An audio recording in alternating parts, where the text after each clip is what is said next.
Hier, ce qui est rare en hiver, j'ai eu la joie de baptiser un enfant. D'ordinaire, pour un prêtre, les baptêmes, les mariages font partie du côté léger du ministère, si je puis me permettre cette expression.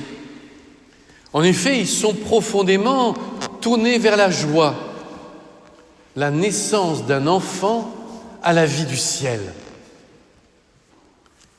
Pourtant, hier, j'ai ressenti ce baptême avec une profonde gravité, comme un acte fondateur, comme un acte d'espérance. En effet, cette naissance à la vie de Dieu de cet enfant a constitué pour moi comme la pose d'une pierre dans la construction de cette Église qui, depuis 20 siècles, ne cesse de croître, comme la pose d'une pierre vivante pour l'Église de demain. Car, soyons clairs, cet enfant, âgé de 3 mois, est l'Église de demain. Et devant cet enfant, il y aura des défis colossaux. Des défis qui pourraient parfois faire peur. En effet, elle va croître dans un monde, une société malade. Non pas seulement du Covid, mais du tout sécuritaire, où nos libertés individuelles, y compris dans l'Église, sont de plus en plus réduites. Dans un monde où le plus gros virus est celui de la peur, qui s'infiltre dans les familles, comme en témoigne parfois dans certaines la difficulté de préparer Noël, où les uns ou les autres demandent le port du masque, l'attestation d'un test négatif et bien d'autres choses encore. Dans un monde où la foi chrétienne est désormais combattue officiellement, où la déchristianisation n'est plus latente, mais galopante. Je vous parlais la semaine dernière de ces crèches dans un grand magasin poitevin, sans personnage, où il n'y avait juste que le décor. Décor qui pourrait servir, bien entendu, à une crèche, mais aussi à des Playmobil, à des Lego ou à des poupées Barbie, pourquoi pas? Et pas forcément à la naissance du Fils de Dieu.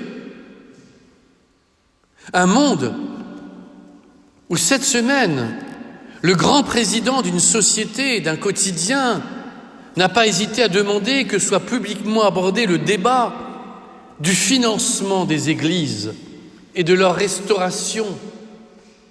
Car selon lui, en effet, il n'y a dans les églises que des catholiques, de moins en moins nombreux.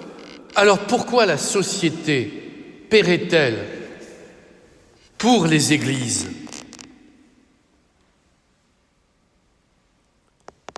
Mais si la société est malade, l'Église, elle aussi, est profondément malade.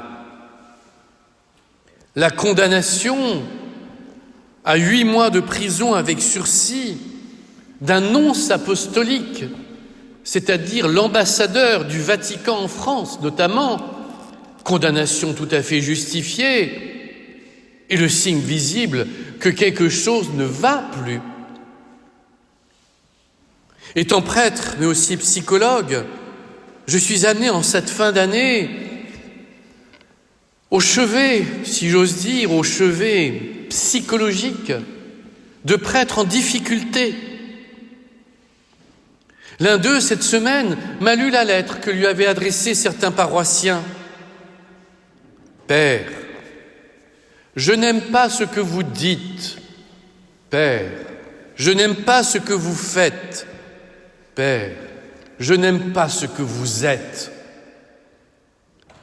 Je viens du monde de l'entreprise. J'ai passé plus de 15 ans dans une multinationale. Je n'ai pas le souvenir de rapports aussi violents, de ces conflits de pouvoir perpétuels, à fleurer mouchetés dans nos communautés. Mais nous récoltons aujourd'hui ce que nous avons semé. Toutes ces dernières années, nous nous sommes consacrés à l'organisation de l'Église, au pouvoir des uns, au pouvoir des autres, comme si l'Église n'était qu'une vulgaire association. Et pourtant, j'ai du respect pour les associations. N'avons-nous pas oublié l'essentiel, ce pourquoi l'Église existe? Tel un navire, comme cette Église, elle nous conduit vers le Christ, qui est notre horizon. Et les questions d'organisation ne sont que secondaires. Comment sommes-nous arrivés à des rapports de force aussi violents? Comment un chrétien peut-il écrire à un prêtre qui certes ne lui ressemble pas, mais dans l'Église nous ne sommes pas des clones, une telle lettre et ensuite aller communier le dimanche suivant, comme si de rien n'était? Le prêtre bashing est désormais à la mode. Depuis des années, l'Église se tire une balle dans le pied. Et pourtant, je suis plein d'espérance. Et mes yeux sont pleins de lumière. Pourquoi? Grâce à ce qui nous est dit dans ce texte de l'Évangile aujourd'hui. Rien n'est impossible à Dieu. Nous devrions répéter cette phrase tout au long de la journée. Rien n'est impossible à Dieu.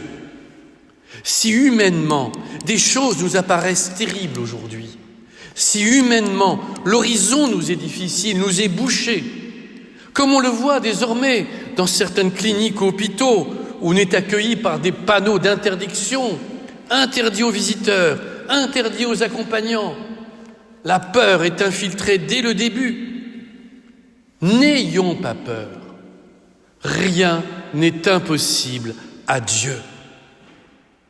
Élisabeth en est un bon exemple. On l'appelle la femme stérile. Pour son époque, elle était âgée. Elle n'aurait jamais dû avoir d'enfant. Marie en est un bon exemple. Jeune fille vierge à qui l'ange annonce la naissance d'un enfant. Sans père, humain. Oui, nous devrions nous marteler tout au long de la journée, rien n'est impossible à Dieu. Et c'est pourquoi c'est avec joie et une joie profonde intérieure que je me prépare avec vous à fêter Noël. Certes, le monde est difficile, l'Église est désorientée, mais Dieu est là. Alors oui, ne baissons jamais les bras et continuons au quotidien, laborieusement, comme des maçons, comme des petits ouvriers, à construire l'Église du Christ. Chaque baptême est une pierre rajoutée à l'édifice. Chaque geste d'amour est une pierre qui construit l'édifice. Chaque parole d'espérance est une ouverture pour laisser passer la lumière. Mais n'oublions jamais une chose. Il n'y a pas d'église sans amour. Et le Christ nous dit dans l'Évangile, c'est à l'amour que vous aurez les uns pour les autres qu'on vous reconnaîtra comme mes disciples. Sommes-nous les disciples du Christ? Amen.